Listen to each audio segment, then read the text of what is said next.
నిన్న మధ్యాహ్నమే దీపాలన్నీ కడిగి బొట్లు పెట్టేసుకున్నాను. ఈరోజు మార్నింగ్ లేసి దీపాలు కడిగి, ఇల్లు వాకిలన్నీ కడిగి, పూజ చేసే లోపల మధ్యాహ్నం అయిపోతుంది. అందుకోసమే ముందు రోజే క్లీన్ చేసి పెట్టుకునేసాననమాట.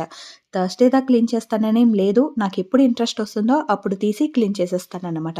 ఈరోజు మార్నింగ్ లేసి ఇల్లు వాకిలన్నీ తుడుచుకున్న తర్వాత, పిల్లల్ని స్కూలుకి పంపించిన తర్వాత ముగ్గు వేయడానికైతే కూర్చున్నాను. తీరిగ్గా వేసుకోవచ్చు కదా! లేకుంటే వాళ్ళు అరుచుకుంటూ ఉండాలి.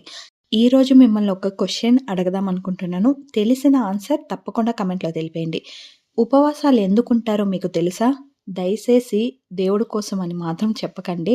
కాస్త ఆలోచించి చెప్పండి. దేవుడు మనల్ని ఎప్పుడూ ఉపవాసం ఉండమని చెప్పరు. కానీ ఆ పద్ధతి ఎందుకొచ్చిందన్నది మీకేదన్నా తెలుసుంటే తప్పకుండా కామెంట్‌లో తెలపండి. నాకు తెలిసిన ఆన్సర్ రేపు మీతో షేర్ చేసుకుంటాను.